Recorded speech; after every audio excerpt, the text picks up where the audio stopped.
Hello ladies and gentlemen, and welcome to 5 Halo Facts by me. Yes, Halo Combat Evolved, one of the first games I ever played as a kid, and still one I play to this day. There's so many things that are kept hidden and secret in this game, but I'm just gonna go over 5 with a few bonuses.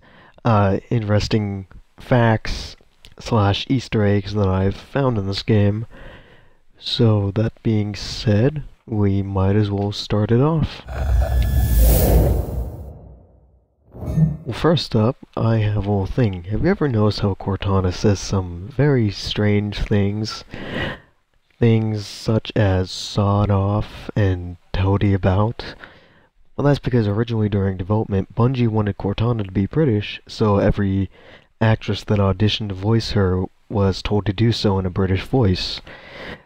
Well, once Jen Taylor ended up getting the part, something during development changed, and she has now a more American accent.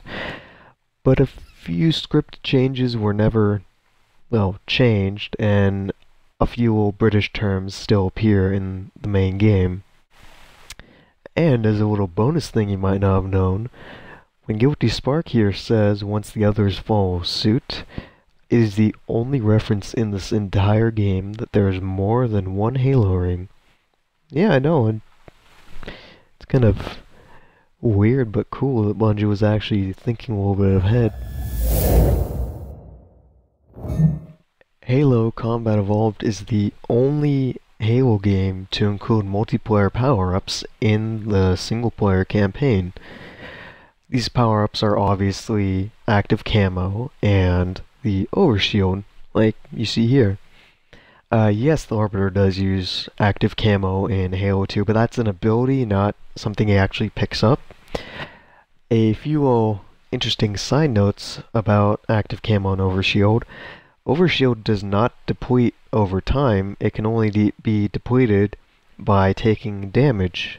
So it'll last as long as you don't get hit, which is, depending on what difficulty you're playing on, a pretty long time. Active camo behaves the same way it does in multiplayer, so it actually doesn't, it doesn't actually kind of fade away while you're moving, but it still will fade away if you shoot, throw a grenade, or just any action like that, except for melee. If you melee with active camo, you're still invisible.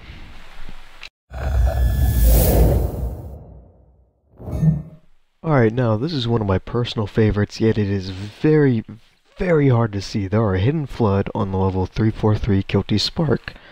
Up there in those trees where I'm looking, there is one that spawns up there.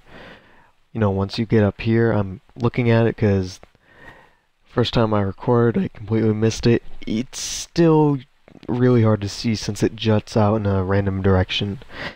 However, going up this rock, not sliding up it, and then hopping over onto this branch, there is one that will appear right up there. In 3, 2, 1, and there he is.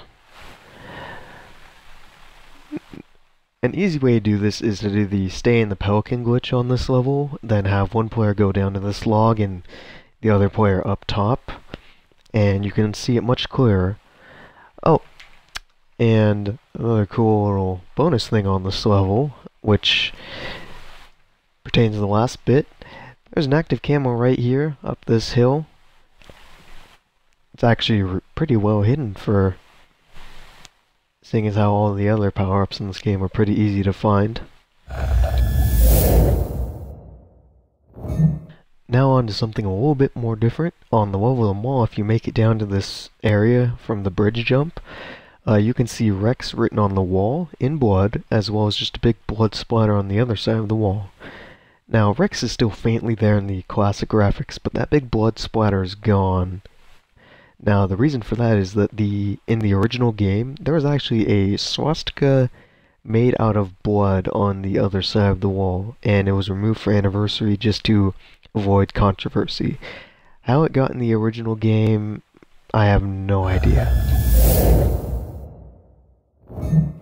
Now, my last fact for the day might be a pretty common one that some people would know, but in case you don't, Halo Combat Evolved was originally just titled Halo.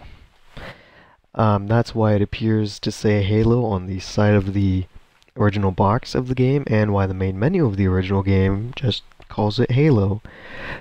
Microsoft actually wanted Bungie to add Combat Evolved as the subtitle of the game, mostly because they felt Halo wasn't descriptive enough.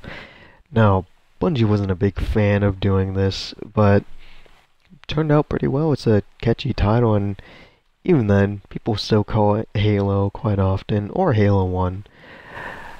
So that's kind of it. That's all the facts I've got for you guys today about Halo Combat Evolved, one of the best games ever made, my personal favorite game of all time.